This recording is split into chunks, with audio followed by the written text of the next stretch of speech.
Mostly share மார்க்கெட்டில் invest பண்ணுற எல்லாருக்கும் சிடிஎஸ்எல் அண்ட் என்எஸ்டிஎல் கம்பெனி பற்றி ஆல்ரெடி தெரிஞ்சிருக்கும். நம்ம ஷேர் மார்க்கெட்டில் வாங்குற ஷேர்ஸை ஹோல்ட் பண்ணி வச்சிருக்கிறதே இந்த சிடிஎஸ்எல் அண்ட் என்எஸ்டிஎல் மாதிரியான டெபாசிட்ஸ் கம்பெனி தான். அண்ட் சிடிஎஸ்எல் ஆல்ரெடி மார்க்கெட்டில் லிஸ்டட் கம்பெனியாக இருக்காங்க. பட் என்எஸ்டிஎல் இப்போ தான் ஐபிஓலேயே மார்க்கெட்டுக்கு வராங்க. ஸோ இந்த என்எஸ்டிஎல் கம்பெனியோட ஐபிஓ பற்றி தான் இன்னைக்கு வீடியோ டீட்டெயிலாக பார்க்க போகிறோம்.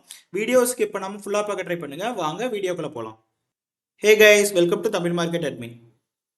இந்த கம்பெனியோட இஷ்யூ சைஸ்ன்னு பார்த்தோன்னா 4012 கோடி ஆஃபர் ஃபார் சேல் வழியாக ஃபண்ட் ரைஸ் பண்ணுறாங்க. ஃப்ரெஷ் இஷ்யூ கிடையாது. அதாவது இந்த 4012 கோடி டோட்டலாகவே எந்த ஷேரோட உங்கள் ஸ்டேக்கை செல் பண்ணுறாங்களோ அவங்களோட பாக்கெட்டுக்கு டைரெக்டாக போயிடும். அண்ட் கம்பெனியோட டெவலப்மெண்ட் ஆக்டிவிட்டீஸ்க்குன்னு சொல்லி எந்த ஃபண்டுமே போகாது. அண்ட் இஷ்யூக்கு அப்புறம் உங்களுக்கு மார்க்கெட் கேப் அப்படின்னு பார்த்தோன்னா 16,000 கோடியில் இருப்பாங்க. அதாவது மார்க்கெட் லிஸ்ட் ஆகும் போதே மிட் கேப் கம்பெனியாக லிஸ்ட் ஆவாங்க. ஓகே, இந்த கம்பெனியோட ஹிஸ்ட்ரி அண்ட் பிஸ்னஸ் பற்றி பார்த்தோம் அப்படின்னா 1996 பேப்பர் பேஸ்டு ஷேர் ட்ரேடிங் நடந்துட்டு இருந்த டைம், அதாவது இன்வெஸ்டர்ஸ் எல்லாருமே பிசிக்கல் ஷேர்ஸ் வாங்கி நிறைய ஸ்கேம் நடந்துட்டு இருந்த டைம்ல பிசிக்கல் ஷேர்ஸ் வாங்குறத ஸ்டாப் பண்ணிட்டு டிமேட் ஃபார்மேட்ல வாங்குறதுக்காக இந்தியன் ஃபைனான்சியல் ரெகுலேட்டர்னால மும்பையில் உருவாக்கப்பட்ட கம்பெனி தான் இந்த என்எஸ்டிஎல்ங்கிற நேஷனல் செக்யூரிட்டி டெபாசிட்டி லிமிடெட் கம்பெனி. இந்த கம்பெனி தான் இந்தியாவோட ஃபர்ஸ்ட் டெபாசிட்டி அண்ட் லார்ஜஸ்ட் டெபாசிட்டி கம்பெனியா இருக்காங்க. அண்ட் நம்ம ஷேர் மார்க்கெட் மாதிரி இந்த கம்பெனிஸை ரெகுலேட் பண்ணுறதும் செபிங்கிற security and exchange board of India தான். அண்ட் இவங்க என்ன பிஸ்னஸ் பண்ணுறாங்க அப்படின்னா 3 டைப் ஆஃப் பிஸ்னஸ் செக்மெண்ட் வச்சிருக்காங்க. டெபாசிட்டி சர்வீசஸ் ப்ரொவைட் பண்ணுறாங்க, and banking services and database management சர்வீசஸும் ப்ரொவைட் பண்ணுறாங்க. ஃபர்ஸ்ட் டெபாசிட்டி சர்வீசஸ்ங்கிறது என்னன்னா, டெபாசிட்டிங்கிறது ஒரு ஆன்லைன் லாக்கர் மாதிரி. நம்ம ஆன்லைனில் ஜெரோதா, அப்ஸ்டாக்ஸ், ஏஞ்சல் லோன் மாதிரி புரோக்கர் கிட்ட இருந்து வாங்குற ஷேர்ஸ் எல்லாமே இந்த டெபாசிட்டி தான் ஸ்டோர் பண்ணி வச்சிருப்பாங்க. அதாவது retail and institution investor share மார்க்கெட்டில் வாங்குற ஷேர்ஸ் எல்லாமே டெபாசிட்டி கம்பெனி கிட்ட தான் இருக்கும். இந்தியாவை பொறுத்தவரை 2 கம்பெனிஸ் தான் டெபாசிட்டி கம்பெனியா இருக்காங்க. அதாவது டெபாசிட்டி சர்வீசஸ் ப்ரொவைட் பண்றாங்க. இது டூயோபோலி மார்க்கெட்னே சொல்லலாம். சிடிஎஸ்எல் என்எஸ்டிஎல் கம்பெனி மட்டும்தான் இந்த இண்டஸ்ட்ரியில் இருக்கிற 2 கம்பெனிஸ். அண்ட் டெபாசிட்டியில் இந்திய கம்பெனி இவங்க என்னென்ன சர்வீசஸ்லாம் ப்ரொவைட் பண்றாங்க அப்படின்னா, டிமேட் அக்கௌண்ட் மெயின்டெனன்ஸு, நம்ம வாங்குற ஷேர்ஸு அண்ட் செல் பண்ணுற ஷேர்ஸோட செட்டில்மெண்ட்டு அண்ட் போனஸ், டிவிடெண்ட் மாதிரியான கார்பரேட் ஆக்ஷன்ஸு அண்ட் ஷேர்ஸை பிளெட்ஜ் பண்ணுறது அண்ட் ட்ரான்ஸ்ஃபர் பண்ணுறதுலாம் இந்த டெபாசிட் மூலமாக தான் நடந்துட்டு இருக்கு. சிம்பிளாக ஒரு எக்ஸாம்பிளுக்கு ஐடிசி ஷேர் 10 ரூபாய் டிவிடெண்ட் அனௌன்ஸ் பண்ணியிருக்காங்க அப்படின்னா நம்ம எத்தனை ஷேர்ஸ் வச்சிருக்கோம், நமக்கு எவ்வளோ டிவிடெண்ட் கொடுக்கணுங்கிறத ஐடிசி கம்பெனி இந்த என்எஸ்டிஎல் ஆர் சிடிஎஸ்எல் மாதிரியான டெபாசிட் கம்பெனி கிட்ட இருந்தால் டீடைல்ஸ் வாங்குவாங்க. அண்ட் நெக்ஸ்ட் பிஸ்னஸ் செக்மெண்டான பேங்கிங் சர்வீசஸ் பற்றி பார்த்தோம் அப்படின்னா ஐசிஐசிஐ, ஹெச்டிஎஃப்சி, எஸ்பிஐ, ஆக்சிஸ் மாதிரியான பேங்க்ஸோட கஸ்டமருக்கு டிமேட் அக்கௌண்ட் சர்வீசஸை என்எஸ்டிஎல் கம்பெனி தான் ப்ரொவைட் பண்ணுறாங்க. அண்ட் ஷேர்ஸை இல்லை மியூச்சுவல் ஃபண்டோ பிளெட்ஜ் பண்ணி லோன்ஸ் வாங்குற services and sovereign gold bond and IPO application மாதிரியான சர்வீசஸும் ப்ரொவைட் பண்ணிட்டு இருக்காங்க. அண்ட் ஆல்சோ என்எஸ்டிஎலுக்கு 2 சப்சிடரி கம்பெனிஸ் இருக்கு. அதுல ஒரு கம்பெனியான என்பிபிஎல் சொல்லப்படுற NSDL payment bank limited company இவங்க பேங்கிங் சர்வீசஸை ப்ராப்பரா கொடுக்குறாங்கன்னு சொல்லலாம். Like savings account, wallet services, NEFT, IMPS payments, UPI transfer, bill payments மாதிரியான எல்லா பேங்கிங் ரிலேட்டட் சர்வீசஸும் ப்ரொவைட் பண்ற கம்பெனி. அண்ட் நெக்ஸ்ட் பிசினஸ் செக்மெண்டான டேட்டாபேஸ் மேனேஜ்மெண்ட் இந்த என்எஸ்டிஎல் கம்பெனியோட இன்னொரு சப்சிடரியான என்டிஎம்எல் சொல்லப்படுற என்எஸ்டிஎல் டேட்டாபேஸ் மேனேஜ்மெண்ட் கம்பெனி மூலமா இந்த டேட்டாபேஸ் மேனேஜ்மெண்ட் சர்வீஸை ப்ரொவைட் பண்ணிட்டு இருக்காங்க. அதாவது இன்வெஸ்டர்ஸோட கேஒய்சி டேட்டாவை வெரிஃபை அண்ட் மெயின்டைன் பண்ணுறது, என்பிஎஸ்ன்னு சொல்லப்படுற நேஷனல் பென்ஷன் சிஸ்டம் டேட்டாவை மேனேஜ் பண்ணுறது, அண்ட் அகாடமிக் சர்டிஃபிகேட்டு, மார்க் ஷீட்டை டிஜிட்டலில் ஸ்டோர் பண்ணுறது, எல்லா இன்சூரன்ஸ் பாலிசி ஹோல்டர்ஸோட பாலிசியை ஸ்டோர் பண்ணி வைக்கிறது மாதிரியான சர்வீசஸை ப்ரொவைட் பண்ணிட்டு இருக்காங்க. ஸோ இதெல்லாம் தான் இந்த என்எஸ்டிஎல் கம்பெனிஸோட வேரியஸ் பிஸ்னஸ் செக்மெண்ட் சொல்லலாம். அண்ட் நெக்ஸ்ட் இவங்களோட ஃபைனான்சியல்ஸ் பற்றி பார்த்தோம் அப்படின்னா இவங்களோட revenue and profits year on year நல்லாவே க்ரோ ஆகுது. 2023 1021 கோடி ரெவன்யூ, 2024 1268 கோடி ரெவன்யூ, 2025 1420 கோடி ரெவன்யூ ஜென்ரேட் பண்ணியிருக்காங்க. அண்ட் ப்ராஃபிட்ஸை பொறுத்தவரை 2023 234 கோடி ப்ராஃபிட்டும், 2024 275 கோடி ப்ராஃபிட்டும், 2025 343 கோடி ப்ராஃபிட்டும் போஸ்ட் பண்ணியிருக்காங்க. அண்ட் டெட் ஈக்விட்டி ரேஷியோ பார்த்தோம்னா 0ல இருக்காங்க. அதாவது கடன் இல்லாத டெட் ஃப்ரீ கம்பெனியாக இருக்காங்க. ஸோ ஓவரால் ஃபைனான்சியல்ஸை பொறுத்தவரை சூப்பரான ரெவன்யூ அண்ட் ப்ராஃபிட் க்ரோத்தை கன்சிஸ்டண்டாக மெயின்டைன் பண்ணுறாங்க. அண்ட் கடன் இல்லாத டெட் ஃப்ரீ கம்பெனியாகவும் இருக்காங்க. அண்ட் ஷேர் மார்க்கெட்டை பொறுத்தவரை இவங்க பண்ணுற சேம் பிஸ்னஸை ஒரே ஒரு கம்பெனி பண்ணுறாங்க. இதில் இன்கம் வச்சு பார்த்தோம் அப்படின்னா இந்த என்எஸ்டிஎல் கம்பெனி தான் ஹையஸ்ட் ரெவன்யூ ஜென்ரேட் பண்ணுற கம்பெனியாக இருக்காங்க. அண்ட் ப்ராஃபிட்ஸை பொறுத்தவரை சிடிஎஸ்எல் கம்பெனி தான் ஹையஸ்ட் ப்ராஃபிட் ஜென்ரேட்டிங் கம்பெனியாக இருக்காங்க. இதுக்கான ரீசன் என்ன அப்படின்னா, அதாவது சிடிஎஸ்எல் பொறுத்த வரைக்கும் ஹையஸ்ட் ப்ராஃபிட்டை ஜென்ரேட் பண்ணுறாங்க, என்எஸ்டிஎல் பொறுத்த வரைக்கும் ஹையஸ்ட் ரெவன்யூ ஜென்ரேட் பண்ணுறாங்க. இதுக்கான ரீசன் அப்படின்னு பார்த்தோம் அப்படின்னா என்எஸ்டிஎல் கம்பேர் பண்ணும்போது CDSL mostly asset light business model, அதாவது ரீட்டைல் இன்வெஸ்டர்ஸை மட்டுமே அதிகமாக கான்சன்ட்ரேட் பண்ணுறாங்க. ஸோ மெயின்டெனன்ஸ் கம்மி தான் அண்ட் ஆல்சோ ஆட்டோமேட்டட் ப்ராசஸ் வச்சுருக்காங்க. ஸோ எம்ப்ளாயிஸும் கம்மியாக மெயின்டைன் பண்ணுறாங்க. அண்ட் என்எஸ்டிஎல பொறுத்தவரை அதிகமாக இன்ஸ்டிடியூஷனல் இன்வெஸ்டர்ஸை கான்சன்ட்ரேட் பண்ணுறாங்க. ஸோ மெயின்டெனன்ஸும் கொஞ்சம் அதிகம் அண்ட் ஓல்டர் சிஸ்டம்ஸ் தான் வச்சுருக்காங்க. ஸோ எம்ப்ளாயிஸும் அதிகம். அண்ட் முக்கியமாக சொல்லணும் அப்படின்னா இன்னொரு PAN அண்ட் கேஒய்சி சர்வீசஸ்க்கான மார்ஜின் அதிகம் அண்ட் கம்மியான மெயின்டெனன்ஸ் இருக்கிற சர்வீசஸ் இது.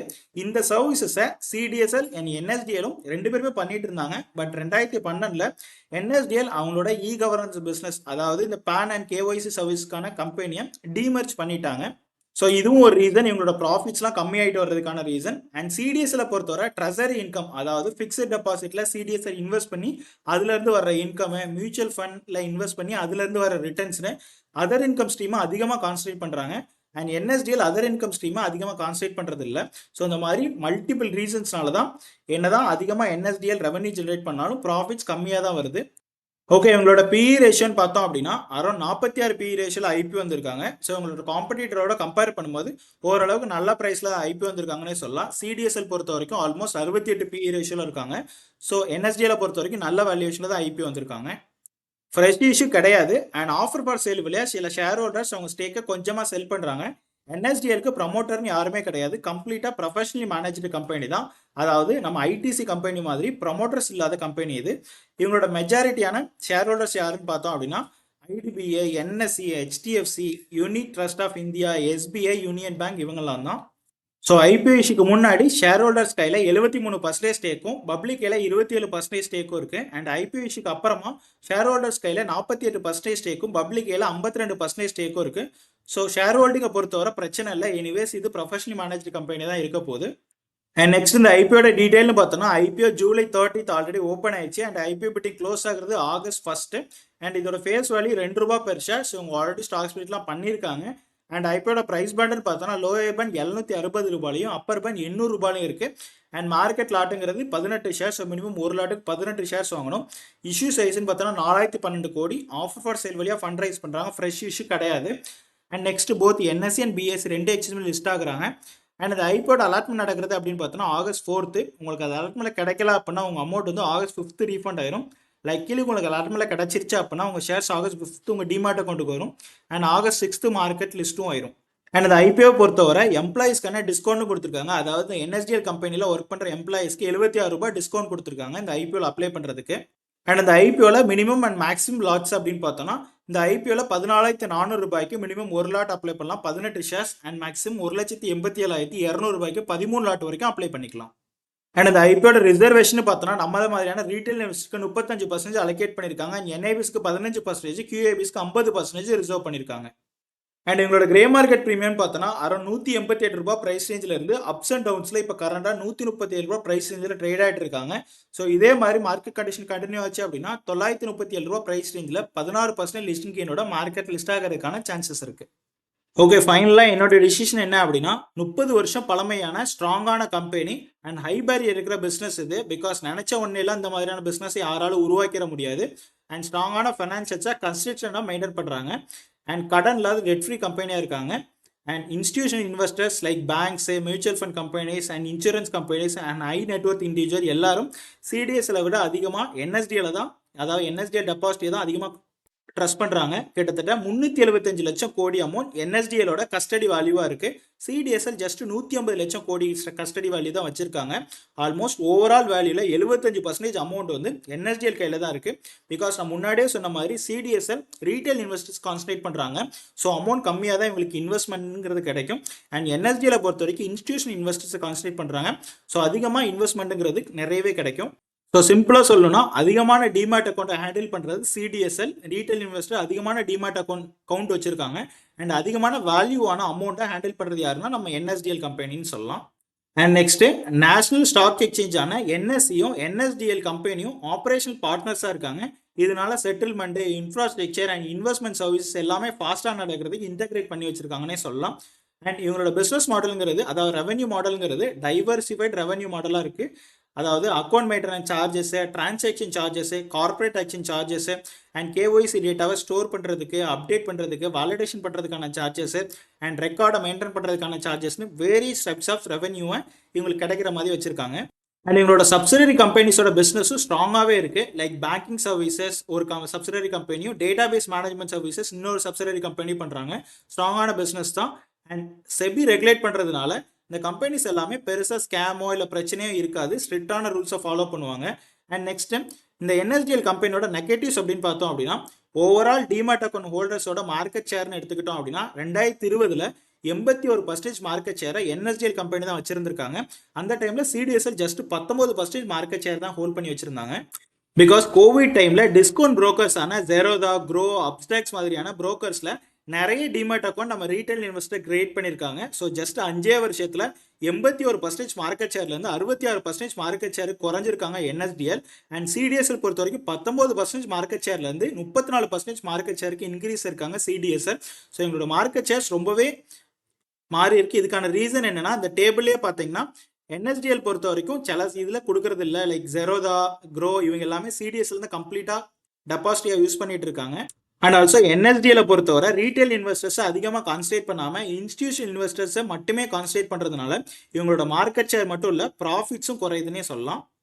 அண்ட் இன்னொரு முக்கியமான விஷயம் என்ன அப்படின்னா, இந்த என்எஸ்டிஎல் ஷேரை ரீசெண்டாக அன்லிஸ்டட்ல வாங்கினவங்க எல்லாருமே பாவம் தான். என்எஸ்டிஎல் அன்லிமிட்டெட் மார்க்கெட்ல ஆல்மோஸ்ட் 1000 ரூபாயில இருந்து 1250 ரூபாய் பிரைஸ் ட்ரேட் ஆகிட்டு இருந்தது. இப்போ ஐபிஓல பிரைஸ் பார்த்தோம்னா ஜஸ்ட் 800 ரூபாயில தான் வந்திருக்காங்க. ஆல்மோஸ்ட் 35% டிஸ்கவுண்ட், 35% கம்மியான பிரைஸ்ல ஐபிஓ வந்திருக்காங்க. மெயினாக அன்லிஸ்டட்ல நம்ம மக்கள் ஷேர்ஸ் வாங்குறது எதுக்காக அப்படின்னா, ஐபிஓல அதிகமான ப்ரைஸில் லிஸ்ட் ஆவாங்க. நம்ம முன்னாடியே அந்த ஷேர்ஸை வாங்கி வச்சுக்கிட்டு ஐபிஓல நல்ல லாபம் பார்க்கலாம் அப்படின்னு சொல்லி தான் வராங்க. பட் இது ஒரு பெஸ்ட் எக்ஸாம்பிள். இனிமேல் யாரும் பெருசாக அன்லிஸ்டட்ல ஷேர்ஸ் வாங்க மாட்டாங்கன்னு நினைக்கிறேன். இந்த அன்லிஸ்டட்ல ஷேர்ஸ் வாங்கின ஷேர் ஹோல்டர்ஸோட பிரச்சனை என்ன அப்படின்னா, இவங்க வாங்கின ஷேர்ஸை நல்ல லிஸ்டிங் கெயின் வந்தால் கூட இந்த ஐபிஓல செல் பண்ண முடியாது. பிகாஸ் செபியோட ரூல் படி அன்லிஸ்டட்ல வாங்கின ஷேர் ஹோல்டர்ஸ்க்கு அந்த ஷேர்ஸ் மார்க்கெட்ல அந்த ஷேர்ஸ் லிஸ்ட் ஆகி 6 மாதம் வரைக்கும் லாக்இன் பீரியட் இருக்கும். ஸோ 6 மாதத்துக்கு அப்புறம் தான் இவங்களால அந்த ஷேர்ஸை செல் பண்ண முடியும். ஸோ இப்போ ஐபிஓல ரீசெண்டாக லிஸ்ட் ஆன ஹெச்டிபி ஃபைனான்சியல் சர்வீசஸ் கம்பெனியும் அன்லிஸ்டட் ப்ரைஸை விட ரொம்பவே கம்மியாக தான் லிஸ்ட் ஆனாங்க. அண்ட் என்எஸ்டிஎல் இப்போ அடுத்த எக்ஸாம்பிளாக வந்திருக்காங்க. ஸோ அன்லிஸ்டட்ல பார்த்து கேர்ஃபுல்லாக ஷேர்ஸ் வாங்குங்க. இல்லைனா வாங்காமல் கூட இருக்கிறது பெட்டர் ஆப்ஷன். பிகாஸ் நமக்கு லாபம் வரலன்னா கூட பரவாயில்ல, நஷ்டம் வராமல் இருந்தால் ஓகே தான். So careful. ஓகே, உங்களோட நெகட்டிவ்ஸை கண்டினியூ பண்ணலாம். காம்படிஷன் கம்மியாக இருக்கிற இண்டஸ்ட்ரி தான் இருக்குது. பட் சிடிஎஸ்எல் மட்டுமே இவங்க காம்படிட்டராக இருக்காங்க. இது ஒரு பெரிய நெகட்டிவாகவும் மாறிட்டு இருக்கு. பிகாஸ் மார்க்கெட் ஷேரை கொஞ்சம் கொஞ்சமாக சிடிஎஸ்எல் என்எஸ்டிஎல் கிட்ட இருந்து ஆக்குபை பண்ணிட்டு இருக்காங்க. மற்றபடி கிரே மார்க்கெட் ப்ரீமியம் நல்லாவே இருக்குது. ஆல்மோஸ்ட் 16% ப்ரீமியமில் ட்ரேட் ஆகிட்டு இருக்காங்க. So short term investor and listing கெயின்காக அப்ளை பண்ணுறவங்க அப்ளை பண்ணலாம். லிஸ்டிங் கெயின் நல்லா வரதுக்கான சான்சஸ் அதிகமாகவே இருக்குது. அண்ட் லாங் டேர்ம் இன்வெஸ்டர் பொறுத்த வரைக்கும் கண்டிப்பாக அப்ளை பண்ணலாம். நல்ல பிஸ்னஸ் மாடல், லீடிங் கம்பெனியாக இருக்காங்க. அண்ட் ஃபியூச்சரில் நல்ல க்ரோத்தும் இருக்கும் நான் எக்ஸ்பெக்ட் பண்ணுறேன். பட் நீங்கள் சிடிஎஸ்எல் ஷேர்ஸ் ஆல்ரெடி ஹோல்ட் பண்ணி வச்சுருந்தீங்க அப்படின்னா இந்த என்எஸ்டிஎல் கம்பெனியை வாங்கவே தேவையில்லை. இதை விட சிடிஎஸ்எல் கம்பெனி நல்லாவே பர்ஃபார்ம் பண்ணிட்டு இருக்காங்க. பட் ஸ்டில் என்எஸ்டிஎலும் நல்ல கம்பெனி தான், நல்ல பிஸ்னஸ் பண்ணுறாங்க. ஸோ யோசிச்சு அப்ளை பண்ணுங்கள். நான் பர்சனலாக இந்த ஐபிஓவில் கண்டிப்பாக அப்ளை பண்ணலாம் தான் பிளான் பண்ணியிருக்கேன். அண்ட் நீங்களும் இந்த ஐபிஓவில் அப்ளை பண்ணுறீங்களா இல்லை ஸ்கிப் பண்ணுறீங்களாங்கிறத கமெண்ட்டில் சொல்லுங்கள்.